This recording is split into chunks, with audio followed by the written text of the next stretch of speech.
എന്താ ഗോപിക മോളെ കാണാനില്ലെന്ന്. എവിടെ പോയി അറിയില്ല. ഞാൻ അകത്ത് നോക്കുമ്പോ കുട്ടിയെ അന്വേഷിച്ച് അംബിക ഓടി നടക്കുന്നു. പിന്നെ പുറത്തേക്ക് ഓടുന്ന കണ്ടു.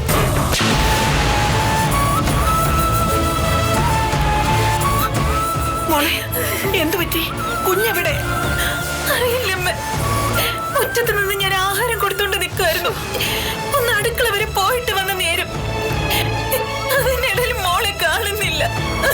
എന്നാലും പെട്ടെന്ന് ഇത് എവിടെ പോവാനാ? ഞാൻ കുറെ ദൂരം ഓടി. കണ്ടവരോടൊക്കെ ചോദിച്ചു. പലരും പലതാ പറയുന്നത്. കണ്ടൊന്നും കണ്ടില്ല നോക്ക്. നിങ്ങൾ വണ്ടി എടുത്ത് ഒന്ന് പോയി നോക്കിയേ. ചുമ്മാ അതിന് എവിടെങ്കിലും പോയി അന്വേഷിക്കാൻ പറ്റുമോ? ആരെങ്കിലും കൊണ്ടുപോയതാണെങ്കിൽ പിന്നെ മഷിയിട്ട് നോക്കിയാലും കാണില്ല. നിങ്ങൾ ഒന്ന് പോയി നോക്കുന്നുണ്ടോ?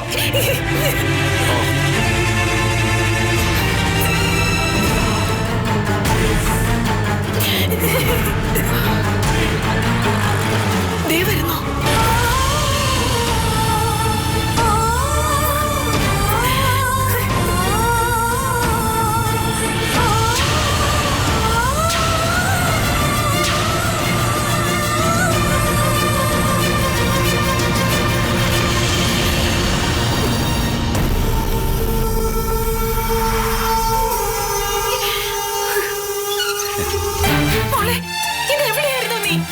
ഐസ്ക്രീം വാങ്ങിക്കാൻ പോയതാ. അല്ല, ഞാൻ വരുമ്പോഴേ ഇഡ്ഡലി വേണ്ടെന്ന് പറഞ്ഞ് വിഷമിച്ചിരിക്കുന്നു മോള്. ഞാൻ പിന്നെ കൊണ്ടുപോയി. അകലെയൊന്നും പോയില്ല, അപ്പുറത്തെ ബേക്കറിയിലാ. അഹങ്കാരി, ആര് പറഞ്ഞിട്ട് കൂടെ പോവാൻ? ഇങ്ങോട്ട് ഇറങ്ങ. ഇനി പോവോ? നിന്നോട് ഞാൻ പലവട്ടം വേണ്ട, വേറെ ആരുമല്ലോ, ഞാനല്ലേ കൊണ്ടുപോയത്. നിങ്ങൾ ആരെ എന്റെ മോളെ കൊണ്ടുപോവാൻ? ആരെങ്കിലും എന്ന് വിളിച്ചാ കൂടെ പോടി നീ. പറ, പോവോന്ന്? പോവോടി നീ? പോവോന്ന്? തല്ലല്ലേ അമ്മ, ഞാനി പോവില്ല. ഐസ്ക്രീം വാങ്ങിച്ച് തരാന്ന് പറഞ്ഞോണ്ടാ. നിന്റെ ഒരു ഐസ്ക്രീം. എന്റെ കുട്ടിക്ക് എന്തെങ്കിലും വാങ്ങി കൊടുക്കണമെങ്കിൽ ഞാൻ വാങ്ങിച്ചു കൊടുത്തോളാം. ആരുടെ ഔദാര്യം എന്റെ കുഞ്ഞിന് വേണ്ട. അവന്റെ ഒരു സന്തോഷത്തിന് വാങ്ങിച്ചു കൊടുത്തായിരിക്കും മോളെ. വേണ്ട, എന്റെ മോളെ കണ്ട ആരും ഇവിടെ സന്തോഷിക്കണ്ട. എന്റെ മാത്രം മോളെ ഇവള്. അങ്ങനെ ഒരു മോളുണ്ടാവില്ലല്ലോ. എന്തായാലും അച്ഛൻ അച്ഛനല്ലേ? അല്ല, അച്ഛൻ മരിച്ച് മണ്ണടിഞ്ഞു പോയിന്ന് പറഞ്ഞ് പഠിപ്പിക്കും ഞാൻ എന്റെ മോളെ. ആടി ഇങ്ങോട്ട്. ആദ്യം പിടിച്ച് ചത്തുപോയെന്ന് ഞാനിപ്പോ. ഓരോരുത്തരെ സ്നേഹിക്കാൻ വന്നിരിക്കുന്നു. ഒന്ന് പറഞ്ഞിട്ട് കൊണ്ടുപോയിക്കൂടായിരുന്നോ? പറഞ്ഞ അവള് സമ്മതിക്കുവോ? എന്തായാലും ഇത് കുറച്ച് കടുപ്പമായി പോയി. കുഞ്ഞിനെ അന്വേഷിച്ച് അവൾ എവിടെല്ലാം പോയെന്നറിയാവോ? വന്നേ.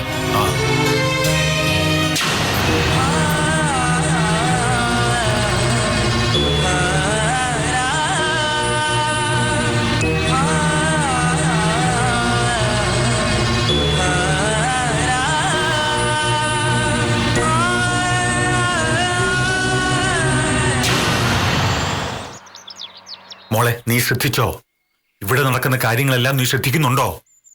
ഉണ്ടെങ്കിലേ വേണു ഇനി ഒരിക്കലും നമുക്കൊപ്പം നിൽക്കില്ല. അംബികയായിട്ട് അടുക്കുവാണ് വേണു.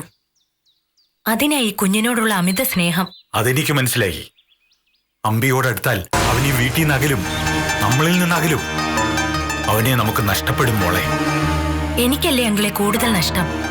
ഞാൻ എന്ത് ചെയ്യും? സ്വത്തും പണവും മാത്രം മതി ഒരു പെണ്ണിന്. എന്റെ കുഞ്ഞിന്റെ അച്ഛനെയല്ലേ വേണ്ടത്? അങ്കിളെ, എന്റെ പേരിലാ വീട്ടിലെ സ്വത്ത് മുഴുവൻ.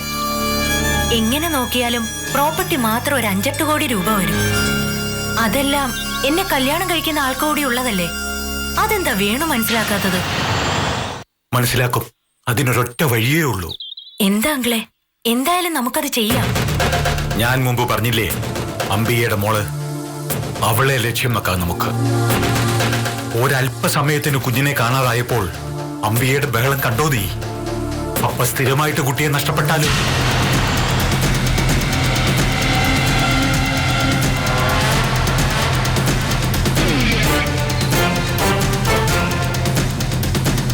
പിന്നെ അവളിവിടെ നിൽക്കില്ലല്ലേ? നിൽക്കില്ലെന്ന് മാത്രമല്ല, അവൾക്ക് എന്തെങ്കിലും സംഭവിക്കുകയും ചെയ്യും. മോള് പേടിക്കണ്ട.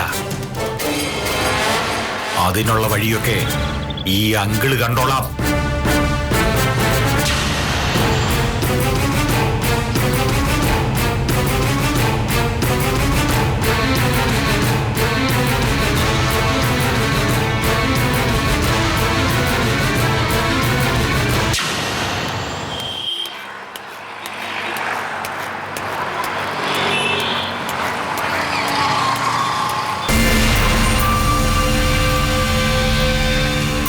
നിൽക്ക്. അങ്ങനെ പോവാൻ വരട്ടെ. നിന്നെ കാത്ത് നിന്നതാ ഞാൻ. അപ്പൊ പെട്ടെന്ന് നീ അങ്ങ് പോയാലോ?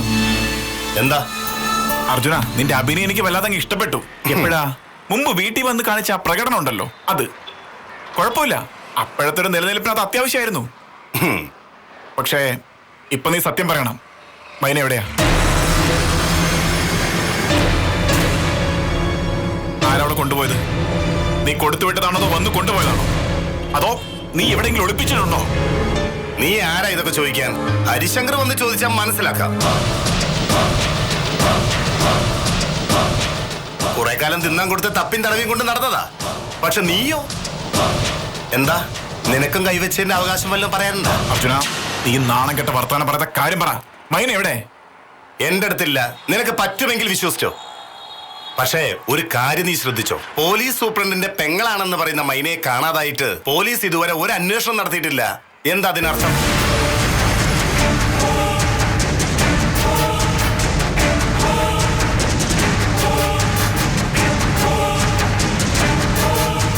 പരാതി കൊടുത്തതാ ഞാൻ. അത് SP ഹരിശങ്കറിന്റെ മേശപ്പുറത്തുണ്ട്. അവിടുന്ന് SIക്കോ CIക്കോ ഒരു ഫോൺ കോൾ ചെയ്താൽ മതി. എവിടെ ഉണ്ടെങ്കിലും പോലീസ് മൈനയെ കണ്ടുപിടിക്കും. എന്താ SP അങ്ങനെ ഒരു കോൾ ചെയ്യാത്തത്? നീ ഒന്ന് ആലോചിച്ച് നോക്ക്, ആരാ മൈനയെ കൊണ്ടുപോയതെന്ന്.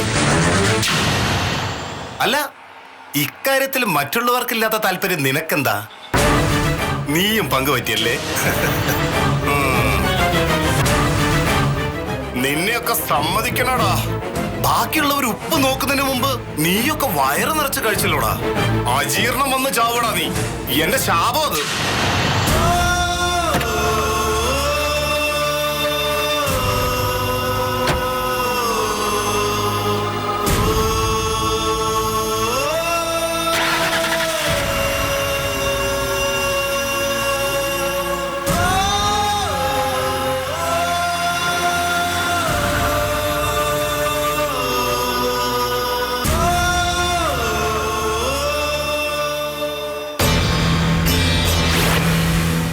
സാറ് വരാൻ വേണ്ടി കാത്തിരുന്നതാ ഞാൻ.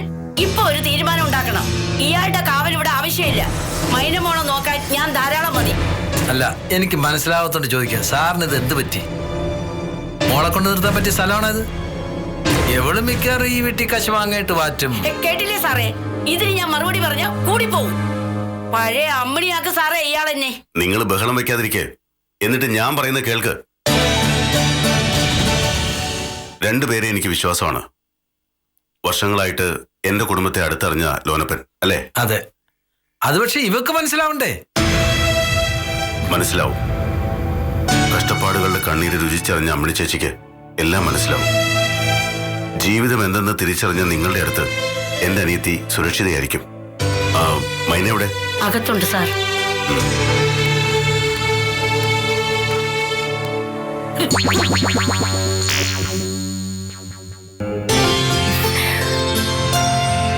എങ്ങനെയുണ്ട് ഇവിടുത്തെ അറ്റ്മോസ്ഫിയർ? ഒരു കുഴപ്പമില്ല. അമ്മണിയമ്മയോ? മുൻഷുണ്ടിയാ, പക്ഷെ പാവം. എന്റെ വലിയ കാര്യാ. ജീവിതത്തില് ഒരുപാട് കഷ്ടപ്പെട്ട സ്ത്രീയാ. മക്കളെ വളർത്തി ആളാക്കാൻ വേണ്ടി കള്ളവാറ്റ് വരെ ചെയ്തു. അവസാനം പിടിയിലായി. ഞാൻ അറസ്റ്റ് ചെയ്തു. അന്നത്തെ ആ കരച്ചില് പിന്നീട് ഒരിക്കൽ കൂടി അവരെന്നെ മുന്നിൽ കരഞ്ഞു. ജയിലിൽ നിന്ന് ശിക്ഷ കഴിഞ്ഞ് മടങ്ങി വന്ന ശേഷം മക്കൾ അവരെ ചവിട്ടി പുറത്താക്കിയപ്പോ പിന്നെന്തോ ഞാൻ അവരെ സഹായിച്ചു. ഇതൊന്നും വീട്ടിലറിയില്ലായിരുന്നല്ലോ. ആരോടും പറഞ്ഞില്ല. അല്ലെങ്കിലും സഹായിക്കുന്നത് പറയരുതെന്നല്ലേ. അതുപോട്ടെ, മോൾ എന്ത് തീരുമാനിച്ചു? എന്താ ഏട്ടാ?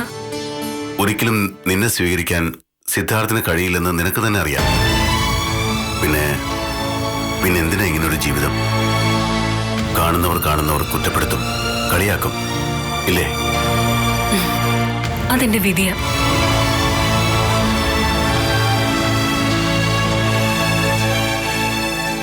ആരും അറിയില്ല. ആ വിധി നമുക്കില്ലാതാക്കാം.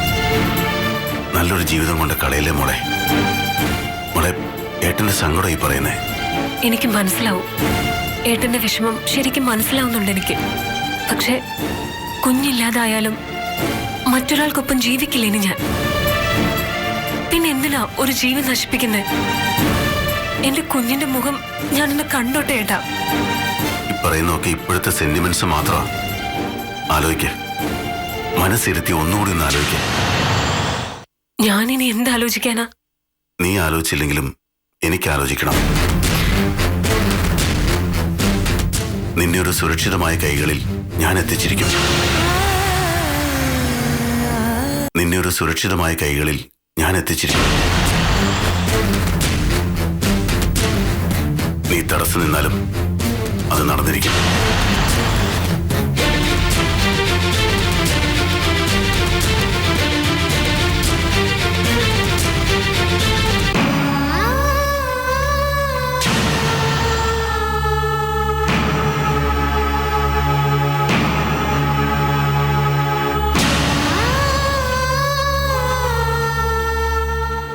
അർജുന, നമ്മുടെ സംശയം ശരിയായി വരിക.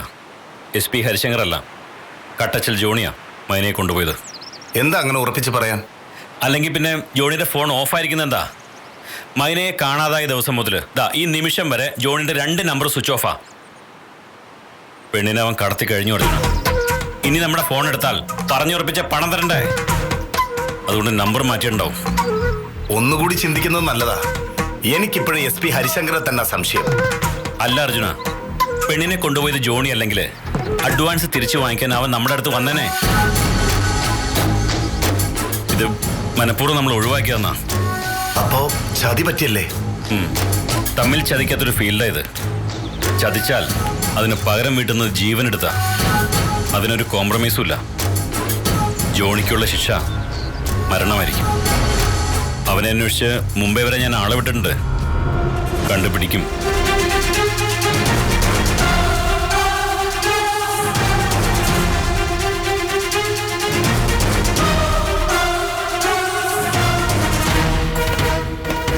സർ,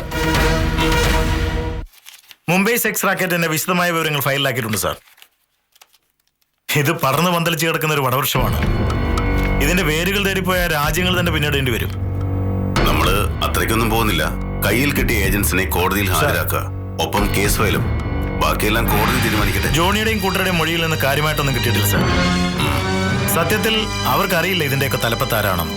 ഇവിടെ ആരൊക്കെയാ കൂട്ടാളികൾ? ആരും ഉള്ളതായിട്ട് പറഞ്ഞില്ല.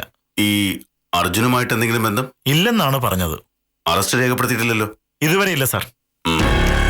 ഇന്ന് രാത്രി പിടിച്ചതായിട്ട് അറസ്റ്റ് രേഖപ്പെടുത്തണം സാർ.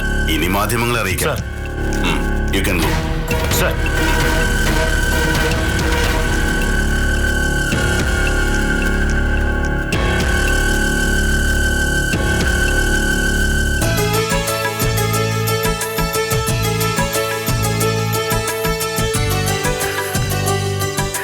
മോളെന്ത് ചെയ്യാ? സുന്ദരിയാവാ? പൊട്ട് തൊട്ടാലൊന്നും സുന്ദരി ആവില്ല. പിന്നെ മനസ്സ് നന്നാവണമെന്ന് പറഞ്ഞു സാറ്. ഏത് സാറ്?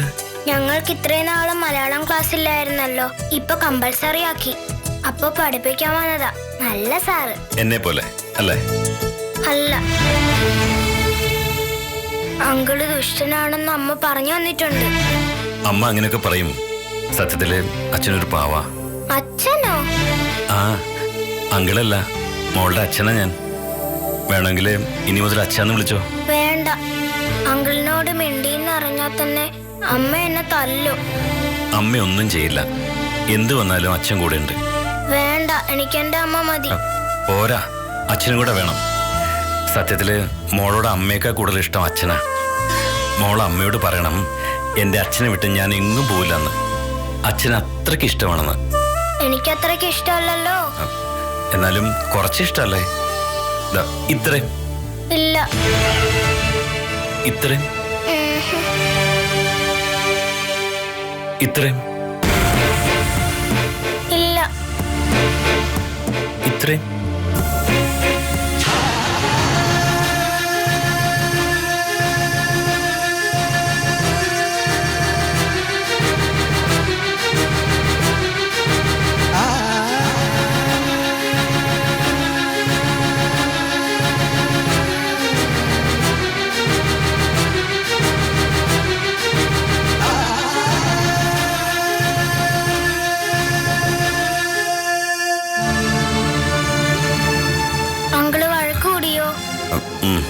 അങ്കിളെ ആരെങ്കിലും വേണമെങ്കിൽ എനിക്ക് വിഷമാവും. എനിക്ക് അങ്കിളിനെ ഇഷ്ടം. അങ്കിള് വഴക്ക് കൂടിയോ? അങ്കിളെ ആരെങ്കിലും വേണമെങ്കിൽ എനിക്ക് വിഷമാവും. എനിക്ക് അങ്കിളിനെ ഇഷ്ടം. എത്രയും ഇത്രയും സത്യം.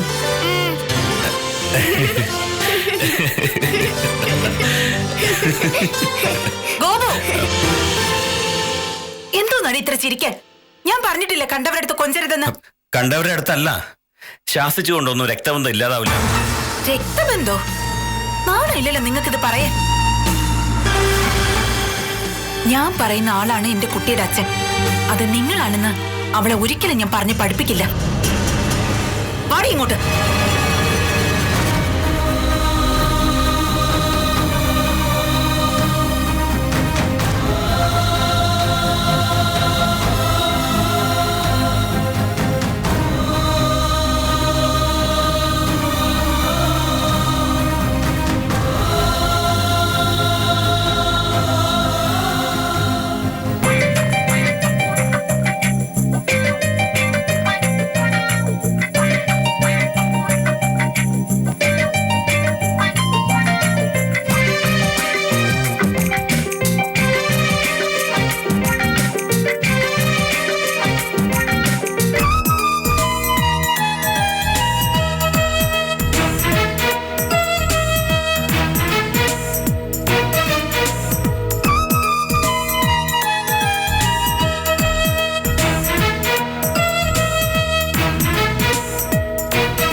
നിന്നോട് ഞാൻ പറഞ്ഞിട്ടില്ല ഈ മുറി കയറരുതെന്ന്.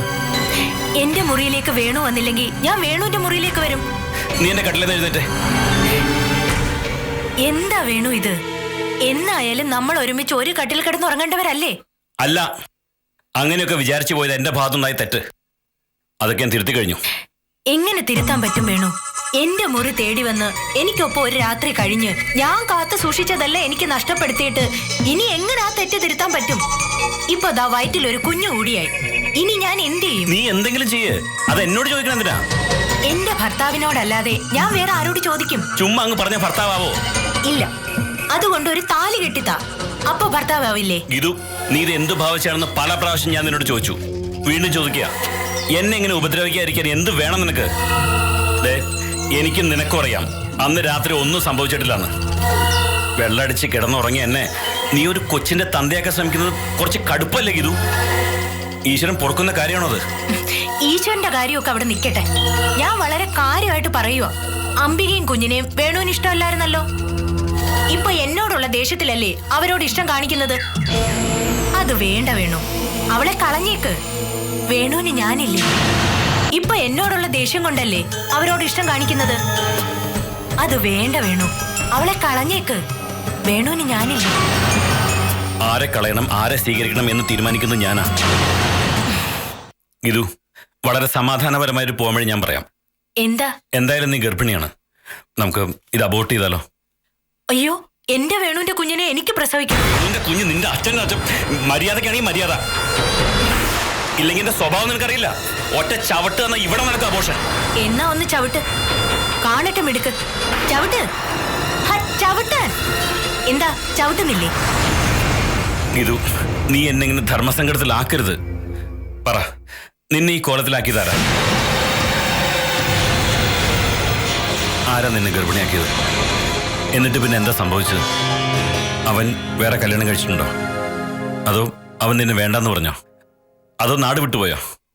അതോ അവൻ ചത്തോ? നീ എന്തെങ്കിലും പറയണേ മുതവി.